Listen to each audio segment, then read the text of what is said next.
రాధాకృష్ణ గారు స్వయంగా ఇక్కడ నారావారిపల్లికి వచ్చి ఆయన కూడా పల్లకల్లో కొట్టుకుంటూ ఈ కార్యక్రమంలో పార్టిసిపేట్ చేశారు. ఏమంటే చెప్పండి, మీకు రామ్మూర్తి నాయుడు గారితో ఎలాంటి అనుబంధం ఉంది?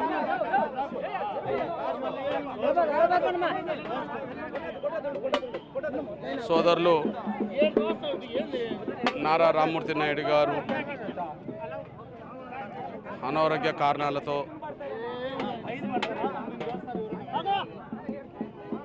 మరణించడం అనేది చాలా అదృష్టకరం, బాధాకరం.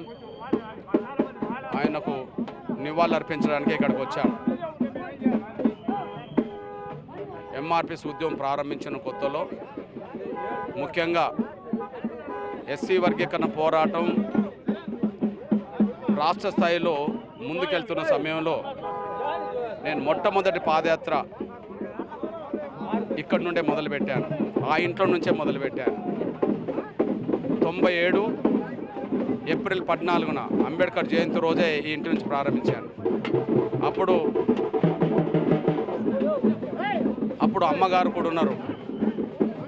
అండాలమ్మ ఆశీర్వాదం, పెద్ద అయిన ఆశీర్వాదంతో ఇక్కడి నుంచి పాదయాత్ర మొదలుపెట్టాను. ఆ సమయంలో ఒక ఉద్యమ నాయకులను ఆహ్వానించి తల్లిదండ్రులకు పరిచయం చేసి ఒక జాతి కోసం పోరాటం చేస్తున్నాడు, మన ఆశీర్వాదం కోసం వచ్చిండమ్మా అని చెప్పి పరిచయం చేశాడు. పరిచయం చేయడం కాకుండా ఆ రోజు వందలాది మంది వేలాది మంది వచ్చినా కూడా వాళ్ళందరికీ ఓపికతో కూల్ డ్రింక్స్ అవి ఇవన్నీ ఇచ్చి మమ్మల్ని బయటకు సాగదంపి పంపాడు. ఆ తర్వాత మా మధ్యలో ఎక్కువ పరిచయం లేకపోయినా ఆనాటి గుర్తులు ఎప్పటిది 97 ఏప్రిల్ 14 97 ఏప్రిల్ 14వ తారీఖు నాడు, అంటే దాదాపు 27 సంవత్సరాలు దాటింది. అంటే అప్పుడు ఆయన ఇక్కడ ఎమ్మెల్యేగా కూడా ఉన్నారు. అప్పుడు కరెక్ట్ నేనంటే అతను ఎమ్మెల్యేగా ఉన్నాడనే విషయం ఆ రోజుల్లో మాకు తెలియకపోయినా ఇంటికాడ అతను ఆహ్వానించి మమ్మలను తల్లిదండ్రులకు పరిచయం చేసి మాకు అన్ని రకాలుగా సదుపాయాలు ఇక్కడ కల్పించడంలో ఆయన పాత్ర కీలకం. సరే, ఇవాళ గౌరవ రాష్ట్ర ముఖ్యమంత్రి నారా చంద్రబాబు నాయుడు గారి సోదరుడు, అదే సమయంలో ఆ సమయంలో మమ్మలను మేమెవరమో తెలియకపోయినా, మేమెవరో పరిచయం లేకపోయినా, మేము వస్తున్నామని తెలిసి ఇక్కడ ఆహ్వానించి ఇంటికి తీసుకెళ్ళి ఇంట్లో కూర్చుండబెట్టి మమ్మల్ని అన్ని రకాలుగా, వాస్తవానికి మమ్మల్ని అంటనే దూరం పెట్టే సమాజంలో ఆయన ఆహ్వానించడం కాదు, ఇంట్లో కూర్చుండబెట్టుకొని ఇంట్లో మాకు అన్ని రకాలుగా సదుపాయాలు కల్పించి మమ్మల్ని మళ్ళీ బయటికి తీసుకొచ్చి పలకరించి మమ్మల్ని పంపిన పెద్ద మనసు ఉన్న వ్యక్తి. ఆయన ఈ వయసులో చనిపోవడం అనేది చాలా బాధాకరం. సరే, ఎవరికైనా తప్పదు. అయితే ఆయనకు నివాళులర్పించాల్సిన బాధ్యత ఉన్నదని చెప్పి మేము ఇక్కడికి వచ్చాము. మీరు డప్పు కొట్టారు, డప్పు ఎందుకు కొట్టాలనిపించింది మీకు? మేము ఇప్పుడు సమాజం దృష్టిలో మాకు పేరు గౌరవం దక్కవచ్చు, కానీ మేము ఇది కొట్టి చెప్పులు కొట్టిన కులం నుంచే వచ్చిన వాళ్ళం కదా. నేను అక్కడి నుండి వచ్చినప్పుడు నా వాళ్ళందరూ ఇక్కడ డప్పులు కొడుతున్నప్పుడు ఆ డప్పు సంస్కృతి నుంచే మేము వేల సంవత్సరాలుగా బతికిన వాళ్ళం. ఆ డప్పు మమ్మల్ని కాపాడింది, ఆ డప్పు సమాజానికి ఉపయోగపడ్డది.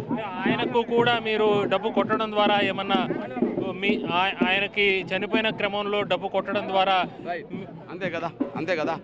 ఇప్పుడు మీరు చూడండి, ఎవరు ఎంత పెద్ద స్థాయికి ఎదిగినా కూడా వాళ్ళు చనిపోయినప్పుడు కదా మళ్ళీ ఈ డప్పులే ముందుకు తీసుకెళ్తున్నాయి కదా.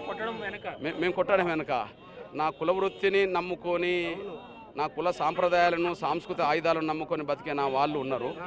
అదే సమయంలో సమాజానికి ఉపయోగపడుతుంది. నేను ఆయన పట్ల కృతజ్ఞత ఉన్నా.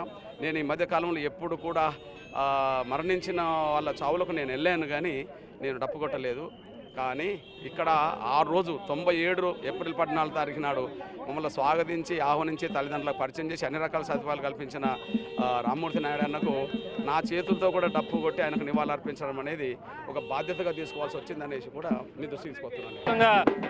97లో తన జ్ఞాపకాలు ఏదైతే ఉందో మాదిగ ఉద్యమానికి సంబంధించి నారావారిపల్లికి వచ్చినప్పుడు నారా రామ్మూర్తి నాయుడు చూపించినటువంటి ఆ ప్రేమకు, ఆ యొక్క గౌరవం చూపించిన దీనికి మందకృష్ణ మాదిగ స్వయంగా డప్పు కొట్టి నివాళులు అర్పించినటువంటి దృశ్యాలు మనం చూసాం. మొత్తంగా రామ్మూర్తి నాయుడు కన్నుమూసిన నేపథ్యంలో 94-99 వరకు ఒక ఎమ్మెల్యేగా ఆయన చేసిన సేవల్ని గుర్తుపెట్టుకుని వేలాదిగా ఇక్కడికి తరలి వచ్చారు. అదే క్రమంలో అదే విధంగా మందకృష్ణ మాదిగ కూడా ఈరోజు ఇక్కడికి రావడం అందరినీ కూడా ఒకసారిగా కలిసివేస్తూ ఉంది.